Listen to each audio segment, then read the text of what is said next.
காவல் மரம்னு ஒண்ணு இருக்குங்க. அதாவது அந்த காவல் மரத்தினுடைய சிறப்பு என்னன்னு கேட்டீங்கன்னா, யாராவது ஒருவர் நீங்கள் எங்களோட போருக்கு வரணும்னா அந்த காவல் மரத்துல எதிரி நாட்டினுடைய கொடியை வச்சுட்டு போயிடுவாங்க. அப்ப நீ போருக்கு, அதாவது சண்டைக்கு வான்னு கூப்பிடுறது. அதே இன்னொரு நபர்கள் எங்களுக்கு நீதி வேண்டும் அப்படின்னு சொல்லி அந்த மரத்திடம் போய் அது ஒரு அறிவிப்பு பலகை வைத்து போராடுவார்களாம். அது மாதிரி காவல் மரத்துக்குன்னு ஒரு சிறப்பு இருக்குதுங்க. அப்படி அந்த இளம் வெளிமான் மன்னனுடைய காவல் மரத்துல போய் இவரு தன்னுடைய அந்த களிர்ல பரிசு ஏத்திட்டு வந்தாரு பாருங்க. அந்த யானைய கட்டிட்டாருங்க. யானை கொஞ்ச நேரம் நின்னுச்சு, அப்படியே பார்த்தது. யானையால அவ்வளவு வெயிட் சுமந்துட்டு எவ்வளவு நேரம் தான் நிக்குங்க. மரத்தை குலுக்குச்சு பாருங்க, ஒரு குலுக்கு மரம் அப்படியே வேரோட புடுங்கிட்டு வர்றதுதான் மிச்சம். இதை தெரிஞ்சுக்கிட்ட காவலர்கள்லாம் ஓடி போய் மன்னர்கிட்ட சொல்றாங்க.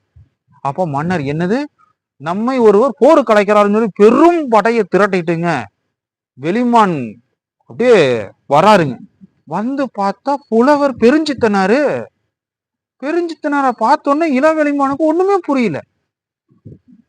தாங்கள் ஏன் இவ்வாறு செய்தீர்கள், உங்களுக்கு என்ன வேண்டும் அப்படின்னு கேட்கிறாரு. அதாவது சண்டைக்கு வந்துட்டு புலவரை பார்த்தோன்னா அப்படியே இவருக்கு என்ன நடக்குதுன்னு புரியல. அப்போ தங்களுக்கு என்ன நீதி வேண்டும் கேளுங்கள்னு மன்னர் கேட்கும் பொழுது அப்பத்தான் புலவர் சொல்கிறாரு.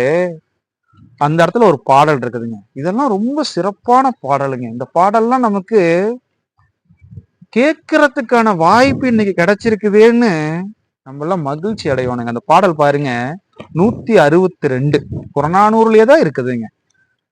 இரவலர் புறவலர் நீயும் அல்லை, புறவலர் இரவலர்க்கும் இல்லை அல்லார், இரவலர் உண்மையும் காணினி இரவலர்க்கு ஈவோர் உண்மையும் காணினி நின் ஊர் கடுமரம்.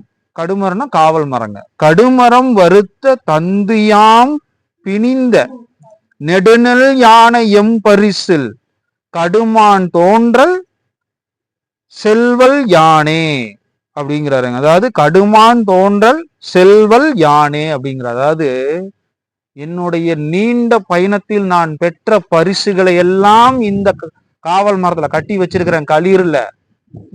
அன்னைக்கு நான் பாடினப்பா, நீ இல்ல, உன் தம்பி இளங்குமரன் தான் இருந்தாரு. மனமுகிழ்ந்து பரிசு அவர் தரல.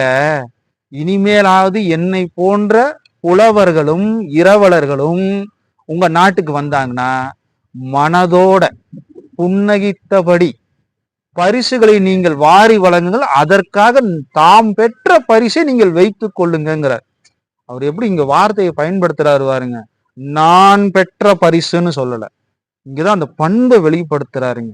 தாம் பெற்ற பரிசுகளை நீங்கள் வைத்து கொண்டு வரும் புலவர்களுக்கு இன்முகத்தோடு புன்னகையோடு நீங்கள் பரிசுகளை வழங்குங்கள் அப்படின்னு சொன்ன உடனே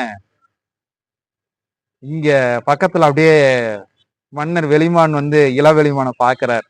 பார்க்கும்போது இளவெளிமானுக்கு புரிஞ்சிருச்சு. அப்போ ஓடி பெருஞ்சித்தனார்கிட்ட தம்மை பொறுத்து ஆட்கொள்ளுங்கள் அப்படின்னு கேட்கிறார். அதாவதுங்க, பொறுத்து கொள்ளுங்கள் அப்படின்னாங்க இன்னைக்கெல்லாம் நம்ம மன்னிப்புன்னு கேட்கிறோம் பாத்தீங்களா, அது அழகிய தமிழ் சொல் பொறுத்து கொள்ளுங்கள் தாங்க.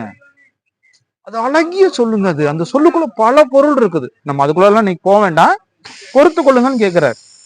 அப்படி கேட்ட உடனே அப்ப சொல்றாரு, நீயும் நானும் உற்ற நண்பர்கள். பாருங்களேன், பெருஞ்சித்தனாரும் இளம் வெளிமானும் நல்ல நண்பர்கள். நீ அன்னைக்கு செய்தது தவறு. உன் தவறை திருத்துவது ஒரு நண்பனின் கடமை. நான் அதைத்தான் செஞ்சிருக்கிறேன். ஏன்னா நண்பன் தவறு செஞ்சா செஞ்சுட்டு போறான்னு நம்ம விட்டுட்டு போக கூடாது. நண்பன் செய்வது தவறாக இருந்தால் நண்பனை அந்த பிழையை சரி செய்து தாம் பழகுவதுதான் சிறந்ததாங்கிறது. இதுதாங்க ஒரு கல்வி. அதுதான் நான் திரும்ப திரும்ப சொல்றது, கல்வி கல்விங்கிறேங்க. இப்படி சொல்லிட்டுங்க இவர் அந்த பெருஞ்சித்தனார் அப்ப அதுக்கப்புறம் போயிடுறாருங்க. ஆனா அதுக்கப்புறம் நடக்கிற ஒரு சம்பவம் இருக்குது பாருங்க, அதெல்லாம் நம்ம என்னன்னு சொல்றதுங்க. அது நான் அந்த ஒரு சம்பவத்தை மட்டும் அப்படியே சொல்லிடுறேன். அந்த வெளிமானுடைய நாட்டுக்கு வேறொரு நாடு போருக்கு வந்துருச்சுங்க. அப்போ இளம் வெளிமான் தான் படை தளபதி. நல்லா படை தளபதிங்க, சரியான வீரங்க இளம் வெளிமான். வெளிமானை விட நல்ல நல்ல வீரன். அந்த இளம் வெளிமான் போய் படைக்கு தலைமை தாங்கி படைகளை வழிநடத்தி செல்றாருங்க. கடும் போர், கடும் கடும் போர். இந்த கடும் போர்ல எதிரிகளினுடைய படைபலம் பன்மடங்கு பெரியது. இவங்களுடைய படைபலம் சின்னதுதான். ஆனால் பாருங்க, சின்னதாக இருந்தாலும் இவர்கள் தோல்வி அடையவில்லை. அந்த பெரும் படையிடம் வெற்றி கண்டார்கள். ஆனால் வெற்றியின் மூலம் கிடைத்த பரிசு என்ன தெரியுமா? இளம் வெளிமான். இந்த வார்த்தையை சொல்வதற்கு எனக்கு கொஞ்சம் வருத்தமா தான் இருக்கு. அது நடந்ததை சொல்கிறோம். இறந்து விடுகிறார். அவர் களத்துல வேலும் ஈட்டியும் பாய்ந்து விடுகிறது. அதோடுதான் வெற்றி பெறுகிறார். வெற்றி பெற்று நாட்டுக்கெல்லாம் வந்துதான் இறந்து போறாருங்க.